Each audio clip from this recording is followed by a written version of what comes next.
before I bought my first property, I share this part a lot with people that I help is I made a commitment that changed my life. I encourage everyone to make this commitment. If you're doing real estate at a level sporadically or just thinking about doing real estate, I made the commitment to buy real estate every year of my life. I would never go a year without buying real estate. And at that point, I didn't own my home. I didn't own a rental property. I owned nothing. I knew nothing about real estate, but I said, I'm going to make that commitment. So I didn't need to have the money before I made the commitment. I didn't need to have the knowledge or understanding how. I just said, I'm going to make the commitment and then figure it out. Welcome to the Real Estate Pros Show, where we interview real estate investing professionals from coast to coast, as well as the service providers that serve the real estate investing industry. Our goal is simple: share what's working now to help you improve and scale your business to the next level and meet the pros that can help you get there. Real Estate Pros is powered by Investor Fuel, America's leader in helping real estate investors and professionals build the business you need to live the life you've always dreamed of. Let's start today's show. Property insurance for real estate investors doesn't have to be difficult, but it does need to be there to protect you when you need it. MyInvestorInsurance.com not only provides insurance at 15 to 30% cheaper than traditional agencies, it's built specifically for real estate investors like you. You can set up an account in about 2 minutes, get quotes on properties, turn on and turn off insurance for your fix and flip or rental properties in around 2 minutes without having to talk to anyone directly, all through our portal. There's no better way or faster way to make sure you've got the coverage you need to protect you, and no more lengthy policies either. Once you're set up, you're billed monthly and prorated by the day for however long your policy is active. It's powered by MSI, the third largest independent MGA, with 1.5 million customers and more than $1 billion in cumulative premiums written. Get set up today in about 2 minutes at myinvestorinsurance.com/fuel. Hello, everyone. Welcome to the Real Estate Pros Podcast. I am your host, Q Edmonds. And let me tell you, I'm excited to be here today. I'm actually bursting at the seams. And I think the hardest thing for me to do today is to kind of contain the framework that I normally work in, especially as far as time, because I have someone here to me is absolutely incredible. 20 years of experience. I mean, he's built a community of over 10,000 people that show up. He's branded his own breakfast club. I mean, he's done some amazing things, connection with amazing people. And I know today is going to be one of those days where we just get some gems. And so I really want to introduce you all to, and happy to introduce you all to Omni Casey. Mr. Omni, how you doing today, sir? Super excited to be here. Thanks for having me. Man, thank you for being here, man. Listen, I'm not gonna waste time. Now I want to jump in. So I want you to tell the people what your main focus is these days. Now if you can give us a little bit of an origin story of kind of how you got started in the real estate. Also tell us what part of the world you're operating in. And so, now, sir, the floor is yours, man. Yeah, I appreciate it. So I'm originally from Hawaii, born and raised. I grew up in Hawaii. My family's still out in Hawaii. I'm not there now. I moved away. I'm kind of all over the place now. We'll get there. But my origin story absolutely starts there. Yeah, I had a very entrepreneurial family. My dad had, multiple construction, roofing, waterproofing businesses. As I grew up, and I worked a part of that, just kind of learning work ethic and learning, running the business, right? My mom had some home businesses. I watched them as entrepreneurs, and I just knew that that's the path I wanted to be on. Real estate wasn't really in the play for me. Didn't really understand real estate, but I just knew I wanted to be a business owner.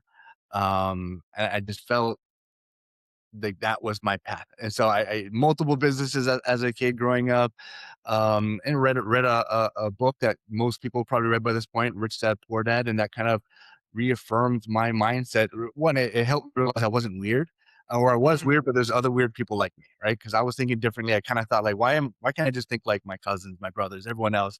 They have this path. And when I go on this path and they're happy with that path, I wasn't excited about that path. And so that became my obsession. Business became my obsession. And after reading that book, real estate as a business, I understood that that was a business at that point. I didn't understand that up until that point. No one in my family was a real estate investor. No one was a real estate agent. So I didn't really understand real estate. I was actually working at a surf shop in Hawaii, out on the North Shore called Surf and Sea. Sold surfboards. I was top salesman there. I was really good at sales. And I started to kind of pivot and say, okay, how do I find people that are in real estate? And so I just started asking everyone I was selling an expensive board. It was like $2,000 or more. And I'm like, what are you doing? I dug in a little bit deeper. Actually found my first mentor there, selling him a board. I remember it's a 10-foot epoxy Takayama, and Mm, talking about real estate because he's like, yeah, I do real estate. And he's the first person that I ever met that did real estate for a living, and it was fascinating. And so I found the way to be in his life to add value to. I didn't know I wanted a I didn't know what a mentor was, but I knew that mm, I needed someone, and so I convinced to be my mentor without those words, which is saying, "Hey, how do I add value? Can I show up and do something for you and talk real estate?" And he was kind enough to do that, and so that put me on that journey. Learned from him, a whole ton of lessons, and use those lessons as I started my real estate journey. Now, starting, I was 21, and had no money because I worked at a surf shop. I had no knowledge, no experience. Stop living on an island and join the #1 mastermind in America for professional real estate investors. Investor Fuel is a community of hundreds of the nation's top investors working together to build stronger businesses and better lives. In addition to the amazing community of real estate investors acting as a board of advisors for one another, Investor Fuel members have access to 100% funding on purchase and repairs for our members only, a health insurance program, and benefits and discounts that more than pays for the membership of most of our members, meaning it's actually costing you money to not be a member of Investor Fuel. If you're looking to scale your business and build a business that allows you to live the life of your dreams, please visit investorfuel.com today and book a call with our team. So you kind of said, "Oh, how do you get into it, and how do you, get into real estate if you don't have money, you don't have experience?" You taught me how to go find deals off market, and mm, that was my origin story of finding off market deals in Hawaii, bringing it to him, serving up on a platter, him saying, "That's not a deal. That's not a deal." And then finally, you know what? There's something there. There's meat on the bone. Let's do that. And I was able to earn either a fee. Wholesaling wasn't a thing back then, but earn a fee, and I didn't really want a fee. I'm like, I want ownership. I want to own this. Okay, so I negotiated a very small ownership percentage in some deals and got to just take a back seat and watch what was going on. And that was tremendous in my confidence level. In terms of I could do this, I want to do this. Eventually, I realized I wanted cash flow. There's so many things you can invest for in real estate. Cash flow being one of them. Cash flow was what I wanted. I didn't want a job. I didn't want, the shackles of having to work my entire life. The funny thing is now I like working, even though I don't need to work. I love working. yeah, Um, yeah. but but I didn't want that. My 21-year-old self, I'm like, I want to retire. I want to be on the beach. That's what I thought. And I need cash flow for that. It's not about the money in the bank, it's cash flow. And so kind of helped me the back of the napkin math, you know, Mm, X amount of dollars per rental property you buy. How many rental properties do you need? And, mm, kind of put a rough framework together.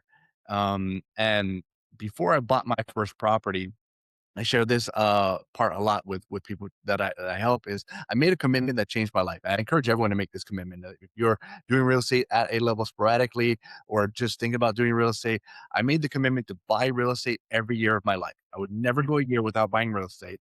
And at that point, I didn't own my home. I didn't own a rental property. I owned nothing. I knew nothing about real estate, but I said, I'm going to make that commitment. So I didn't need to have the money before I made the commitment. I didn't need to have the knowledge or understanding how. I just said, I'm going to make the commitment and then figure it out because I know I'm really good at figuring it out or finding the people to help me to figure it out. And so I made that commitment, and I've bought real estate every year of my life since. Now that I thought it was going to be one property, mm. 1, 2, 3, 10 years later, I have 10 properties. I'm like, I might be set with 10 properties. Turns out, you buy one property, then next year you figure out, man, I'm better. I could buy 2 or 3. Oh man, I have some equity. I got some extra cash flow here, and you stack it. Like I can buy 5 or 6, and then it got to a point where a plateau in my business several years down the line where I'm buying 10, 20 properties a year and getting a little bored. I'm like, all right, this is cool. We hit our number, our financial freedom number. Now what? Am I meant to stop? I tried to actually stop. I tried to retire. Mm, worst year of my life, mm, borderline depression, moved away from Hawaii, moved to, out near you, near the DMV, Northern Virginia, beautiful area, just I figure out what the heck am I supposed to do with the rest of my life and realized I love the business of real estate. So I got into the brokerage side, continued my real estate investing business, revamped it a little bit in terms of how we did it. And I needed like that big vision, that big goal. So going from 15 to 20 properties per year on average to saying, how do I do one property every single week? So 52 properties in 52 weeks kind of became my new like crazy goal that I've never hit before and started telling everyone that's my goal. That's my goal. And people got excited about that. And that first year, we didn't hit 52, but we would have. We had a seller that had 5 properties that just got delayed to the first week of mm. January. Anyway, we technically closed on I think 48 properties that year. If you're looking for consistent, high quality leads, look no further than Investor Machine. Investor Machine isn't just another agency, it's the most sophisticated, data driven lead generation company on the planet for real estate investors and serves the role of being not just a lead generator for your business, but a marketing partner that is helping you achieve your goals along the way. Go to investormachine.com to learn more and schedule a call with our team today.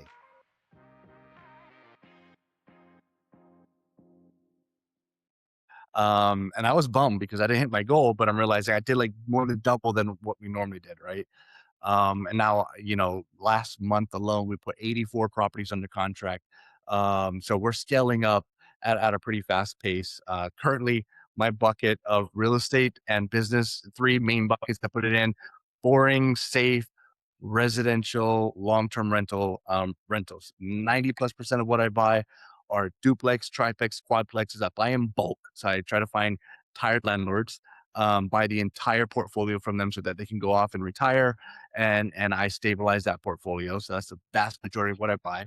But I like the active business side as well. So that's large properties, single family homes in A-class areas, typically Airbnb, co-living. I love, and then just recently we purchased an assisted living facility, which is co-living with services, right? Senior care, adult care as well, and realizing there's a lot of cool levers you can pull on those.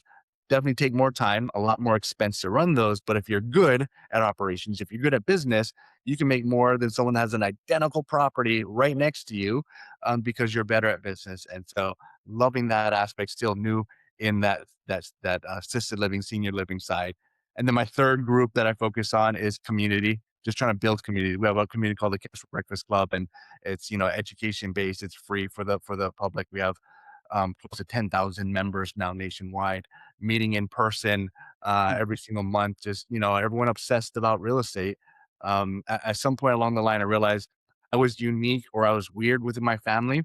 Not everyone in my family was obsessed about real estate. My wife could care less about real estate. She tolerates me and my obsessions. So I just needed more people to just about real estate and just geek out. And so I started this community a while ago, and it snowballed. And I think we'll probably be on track to becoming one of the largest, if not the largest, real estate investor communities in the United States, hopefully within the next year. So like I told you before we got started, so you just sit around play Tetris all day, pretty much. Yeah, That's what, or a lot. that's what it sounds like, right? Man, nah, thank you, sir. Thank you for sharing. Thank you for walking us through the journey. I have a saying where I say destiny has no wasted moments. And bro, you sound like the epitome of destiny having no wasted moments from your mom and your dad who was entrepreneurs. And my wife has this saying, more is caught than taught. So I'm sure you caught stuff from them and they taught you stuff, right? You're working in a surf shop, right? Like all these different things. And so, bro, I want to know what has destiny, and you even brought up the word destination before we got started, right? What has destiny taught you? Like, what has it taught you about yourself? Like, if you can put some characteristics in language, what has destiny taught you? Has it taught you discipline? Has it taught you perseverance? Like, what language has destiny taught you that you apply to who you are today? Yeah, there's probably 2 sides of that, and I wholeheartedly believe in that. So one side is, one of my favorite mentors, Tony Robbins. I've been obsessed with him just in this last year. I think I went to 4 week-long Tony Robbins events in 1 year alone, and just kinda like Tony Robbins overload. Next year, I'm probably gonna do the same thing as well. Yeah. and so much value that he brings. But one of the things that keeps coming back is life happens for you, not to you. Life happens for you, not to you. Everything that happens in your life, and like even if you go back and think about the hardest things in your life, it happened for you, which is hard because everyone has trauma, everyone has things that happen. You're like, why? That was painful. But you realize it was happening for you, and you're meant to grow from it. You're meant to get something from it. And some people take it and run with it. Some people don't, right? And there's inflection points every day of our lives. We can go one way or the other. And if we think life's happening to us, If you're a new or newer real estate investor looking to launch or grow your real estate investing business, please check out Investor Fuel Club. It's a coaching community, but unlike anything you've ever seen before. And you can actually partner with members of our mastermind from coast to coast on deals right in your market. There's no better opportunity to build a consistent business than to literally partner with pros to help you avoid costly mistakes, avoid the need for capital to do deals, and help you eliminate your fears as you're starting your business. Learn more about Investor Fuel Club at investorfuel.com/club. we go one way. We think life's happening for us. We're like, all right, what do I do from this? This feels painful right now. This sucks right now. Right. Many of those that peppered throughout my life have been those inflection points of, man, this is painful. Like, what do I do from here? But with that mindset of life's happening for you, all right, this is going to make me stronger, and that stronger vision of myself. Who is that? What is that person doing? I actually call on my future self quite often. The other side of this, I was talking about this before the event. One of my most favorite things to do, we go on trips, we do masterminds, we go to like Greece and Dominican Republic, places really cool around the world, and we just talk to other entrepreneurs. Like we just went to Greece a few months ago, and we took 32 people with us, and Mm. we talked vision. Right, vivid vision is one of the things. There's a book by Cameron Herold called Vivid Vision, and really, it's just scripting. It's like, let me author my destiny for the next 3 years, because your destiny is it's not going to happen regardless. Like the reality is you have opportunities, and you got to like go towards those opportunities, right? So if I'm comfortable and content with an average life, I'm going to have an average destiny. Like the trajectory of where I am is because of me pushing and pushing and pushing and pushing, and that puts me in a room or in a mindset to do something big. Maybe if I've been content for the last 20 years and say, you know what, 10 properties was good. I'm done. I'm retired. Um, I don't know where I would be. Like I definitely wouldn't be here. And so the vivid vision forces yourself to like just script out, walk out of a time machine 3 years from now and surprise yourself. What's going on? Talk to yourself. What's going right? And figure out what's something that you didn't even think was achievable 3 years from now. And you literally just write what you see, like a journal entry almost. And Mm. I do that, every year, sometimes multiple times a year, and I'm due for doing another one because it really is casting out. Because I believe in vision casting. You can create your destiny, and realizing that things are going to happen to you throughout your life, no matter what, and it's either going to be for you or to you. You decide what it's for. So those two combined is kind of like the mantra of my life trajectory, and where I think it could take all of us. Man, that resonates so powerfully with me. I got the book that you mentioned. I got it written down. I'm about to put that on my list of books to read. So I thank you for that. Thank you for the offering of that, man. And we talking about vision and casting vision. I gotta ask, what's the next real goal for you, man? What are you looking to solve and scale next? Yeah, I'm due for a Vivid Vision mastermind, so I know that there's some holes in this. So it's Mhm. funny about the Vivid Vision. You cast out 3 years, and then you go to work. And Mm, it might take you what you think is 3 years. You're like, man, that's a 10-year goal, but I'm going to put in this crazy 3 year vision. And a year and a half later, you achieve it. And that's happened to be over and over and over again. It mm, forces you to shrink this timeline because you're obsessing over it. You're mm, focused on it, right? So if you want to achieve what you think might happen naturally in 10 years, put it into a 3 year vision and then try to mm, get to it in a year and a half, right? And mm. so I'm due for my next retreat to do that. However, what I'm really excited about is what we just got into, the assisted living facility, right? That business side of it. We just bought our first one. I've been a part of a few passively, but first one that we're operating, and it feels like we're making an impact on that, right? So when I buy a rental property, I don't ever meet my tenants. My property managers meet my tenants, and I'm not actively involved, and I try to be a good property manager. I try to be the best property manager they've ever had, right? We keep our properties nice. We're fair to our tenants.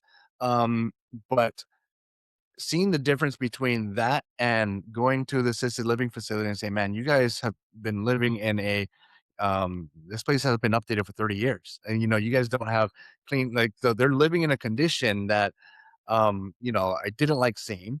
Mm, They're paying a premium to live there, and like, hey, we're gonna completely renovate all of this. We're gonna spend hundreds of thousands of dollars. You're gonna have brand new furniture. You're gonna have brand new everything. Literally, tenants were crying, residents were crying. The staff working there for years, they're like tearing up. They're like, I can't believe you're doing this. This is amazing. They just kind of felt like that was their life, and they're getting an upgrade. And I feel like that's making an impact because it's not a 6-month tenant or a 1-year tenant. Most of those people have been there for 8 years. Like, they probably will be there for the rest of their life, and they call that home. That's their community. And just realizing, man, we could. Don't get me wrong. We're gonna make a lot of money, right? We made a smart investment, got a really good deal. We're gonna make a lot of money, but we're making a meaningful impact. I'm at a point in my life where I like making money. I don't need more money though. I didn't want to make an impact. mm, I'm addicted to be good at business. So yeah, everything I do will make a profit, or I'll have a goal of making a profit. But I really want to figure out, how do I take cool people along the way with me? Can I go along that journey with people, and can I make as big of an impact as possible to those that are in my world? yeah, yeah. Again, man, so much that you say really, really impacts me and really hit at the core of my beliefs and even things that I say. And so around this portion, I'm normally find myself saying this: relationships, community, and I'd say healing happens in community.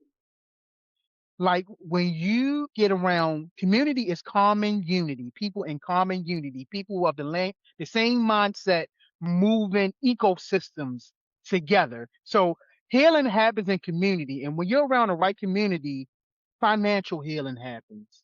Um, Physical healing can happen, mental healing can happen, psychological healing can happen because you are around an ecosystem that incubates you and causes you to heal. It can cause you to rest, it can cause you to speed up.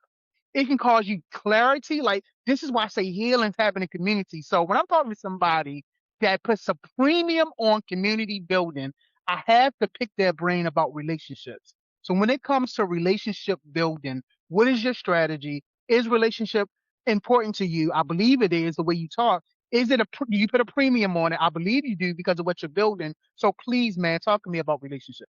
Yeah, it's the most important thing to me at the moment. I'll say it wasn't what was important to me when I was hustling and grinding my 20s. Relationship wasn't a focus. It was like financial freedom, and then I had kids. I have 3 beautiful kids now. In my 30s, I was like, all right, thinking about that generational wealth. And now in my 40s, it's like, all right, making that impact in community is really resonating to me. Now, if I having a conversation with my 20-year-old self, he'd be laughing at me like, why would you care about that? That makes no sense, right? So just understand we're going to evolve, right? There's the Maslow's hierarchy of needs. I'm studying it more and more, realize we're meant to care about different things. I believe it's God. He's putting something in my heart at certain points in time that um, I'm ready to care about that, right? So if you go back to the Maslow's hierarchy of needs, that the very bottom row is like air. Like, you need air. If you don't have air, then it's hard for you to even care about food. Okay, once you have air, now food and water. Let's care about that. But if I don't have food and water, it's hard for me to care about shelter, community, and making a difference. All right, I got food and water.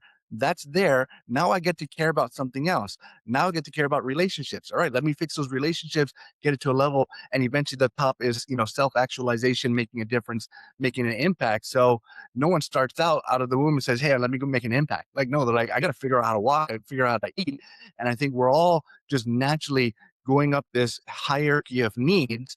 And I used to feel guilty for not wanting to make an impact earlier, until I really dug into it, realized I just wasn't ready for that. I couldn't have Yeah. made the impact that I can today 20 years ago. So it was my journey to like grind and get that freedom, freedom of time, freedom of choice, freedom of money, so that now I'm in a position to make that impact. And so mm, I really just encourage people to figure out where they are, right, in that hierarchy of needs, and just like lean in and just peek up. Just know that at some point I'm going to start caring about this. Don't force yourself to care about this. At some point I'm going to evolve to care about this. And whether it's God, whether it's the universe, like it's I believe it comes into our soul, to our heart, to care about that, right? So we're being used in mm, a good way, mm. for the betterment of society, betterment of man there. But yeah, so that's my idea of who I am right now. And community, realize for me to have the relationships that I want, or community I want, I needed to be intentional. I think I've Mm, always been a good dad. I wasn't an intentional father, right? And so, like, all right, let me do some study. Let me be intentional. How do I be intentional on that? Like, how do I specifically make sure each kid have different personalities, they have different needs? How do I have an individual relationship with each child and be intentional? And I'm not saying I'm perfect, by no means am I, but I think I'm way better now than I was before I had that mindset of intentional.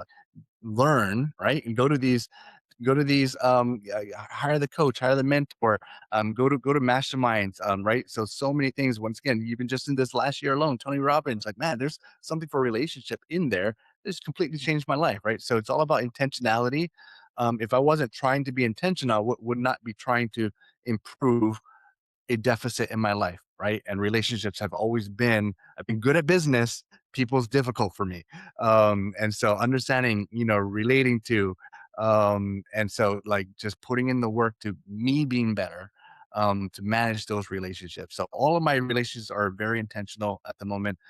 Started a community called the Cashflow Breakfast Club to intentionally attract like-minded people, right? People that are obsessed about real estate, all different backgrounds, all different beliefs, all different, doesn't matter.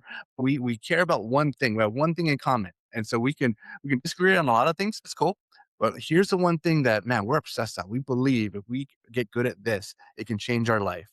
One of the mm, things I ask within our community every time someone comes in, we kind of do real estate education, and we do some gamified networking. Right, we give them questions to pre-think through that they're going to go talk to other people in the room. Let's say you got 100 people in the room, you're going to go talk to 10, 20, 30 people before the day's over in this kind of speed networking session. One of the questions, they're simple questions. What did you buy in real estate? What do you want to buy this year? What's your goal? But one of the questions is so big, it's so audacious. It's something along the lines of, once you're financially free, how are you going to change the world?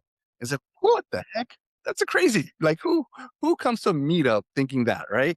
And it's just like, I just want to plant the seed. I want to plant the seed. Like, everyone's meant to change the world in some way. Every single person. I truly believe that you're meant to change the world, maybe in your family, maybe in your community, maybe the entire world. We don't know. But here's what I do know: most people will never make a dent in their mm, purpose, never make a dent in what they're actually meant to do to change the world, unless they figure out their finances and the time obligation, right? We have the shackles of finances, we have the shackles of time, and that drains our energy. And although we want to figure out our purpose, or we want to achieve that goal, most of us don't even have the energy to dream about, what the heck would I do? How am I going to make that impact? And so we talk about that every single month, and it's really cool. First time someone comes through, they're like, I don't know, struggling through that question, write something. Then after 5 or 6, you get inspired by other people saying, man, I want to do some really cool things as well. And if you have that dream, something bigger than yourself, right? Because we're all very self-focused to start, as we should be for survival. But once, if you're forced to think about things more than yourself, your family, your community, your neighborhood, your world, then, man, I need to be bigger. I need to be better. I need to do better for them, right? I'm doing enough right now to achieve my goals, but that's not good enough.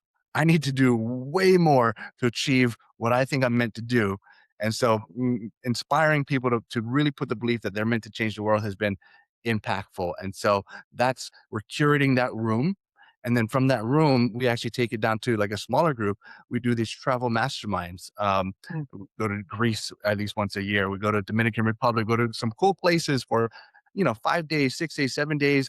We have a really fun time. We rent yachts. We have private chefs all day. Really VIP experience that we just kind of share the cost on.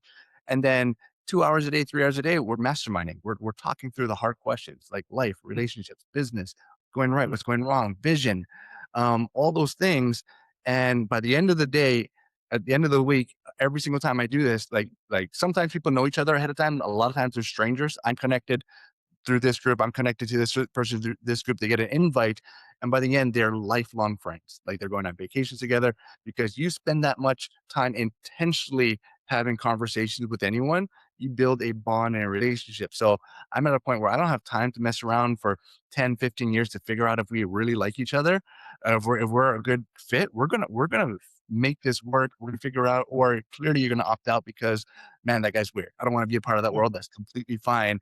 I'm all about pushing people away as I am attracting because what's good for you might not be good for me. So I'm very clear on my intentions on what I expect, within my world and my community. And I used to sit around and say, let me go to do other things, what other people are doing. And they weren't quite aligned. They're great. They weren't quite aligned with what I wanted, right? So I just started to say, let me just curate exactly what I want out of life. Who are my best friends that I want? Who are my business partners? As an example, a friend that we're part of another community went to Greece with us, right? And we got really, really close there. And this actually assisted living facility. I was buying it. I don't like commercial debt, so I usually use mortgages, but on this one we're buying cash. It's roughly $1.5 million. It's a big purchase for me, cash, and I had a partner on that. And the partner got sick. My father got sick or something, and last minute, literally, um, you know, 2 days before closing, called up and said, "Hey, I can't be a part of this deal. I got too much going on.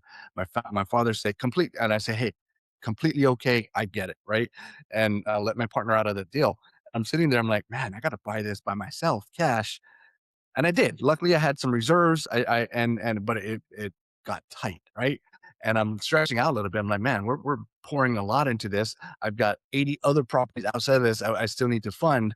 And then literally, like maybe the next day, my friend that went to us with in Greece called me up and said, "Hey, what deals do you got? I want to partner on this deal. One of my deals just fell through. I want to get something for cost segregation before the end of the year. Tell me about your deals." I'm like, "Are you kidding me?" And he's like, "Here's ideally what I'm looking for." And he did not have the conversation with him about assisted living or anything along those lines, but we had that relationship, and they just like, "Well, I got this deal, this deal, this deal, and I have this one. I actually already closed on it, but oddly enough, my partner just had to back out, so I could give you my partner's spot if you wanted to." And he's like, "I'm in." Like literally like 3 minutes, 3 minutes, multi-$100,000 decision for him, and but we had that relationship, right? And so those are the type of things that I believe, and looking back, I'm like, man, I believe I was meant to partner with this guy than my previous friend. Like, it just he's such an asset, just knows the space already. So if you're intentional about what you're trying to build in life and business and around your relationships, I think it all connects. I believe it all mm, connects, and I'm seeing that over and over and over again. mm. Man, Mr. Omni, listen, sir, I could talk to you for easily another 30 minutes, easily, man. But listen, if someone wanted to reach out to you, connect with you, collaborate with you, learn more about what you're doing, the books, all the different things, how can people get in contact with you, man? Yeah, you get the book on Amazon. It's called The Cashflow Breakfast Club. My contact information is all over the internet. Omni, the investor guy. You can find me there. And then we have a website called thecashflowbreakfastclub.com. You can go there, reach out. I You text me, I'll text back.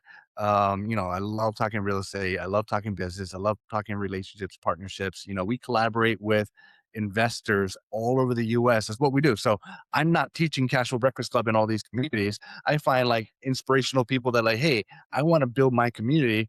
I've tried, I don't have the framework. We give them the Mm, frameworks. We partner with mm, with investors all over the community, actually the world. We're going international now. And we give you the framework to go be impactful in your community. And then, if you make a big enough impact, guess what? It's going to come back. You're going to benefit from it as well. So super excited about that. Reach out, cashflowbreakfastclub.com, or directly on social media. absolutely. So y'all heard it. Y'all heard him. Y'all, I know y'all agree with me. This guy sits around, plays Tetris. He has nothing going on. I know y'all agree with me now, right? Nah, man. Of course, I'm joking. Let me just stamp that. I know I'm joking, man. Thank you so much, man, for one, just your time. I think you absolutely know you can put a premium on your time. So your time is very valuable. So, sir, thank you for your time. Definitely thank you for your stories.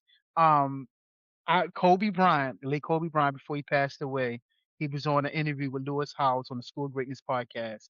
And Kobe said, "Nothing in this world moves without story. There is nothing in this world that moves without story." So thank you for just your dynamic story, talking about your mom and your dad, talking about the surfboard shop, everything, man. Thank you for your story. And I don't want to say more importantly, but I really appreciate this, your perspective. Thank you for your mindset, the way you think. Thank you for bringing that mindset to this podcast. I greatly appreciate you, sir. Thank you for coming through today. It's been an honor. Thank you. Absolutely. So listen, y'all can't tell me y'all didn't get value from this. I told you from jump.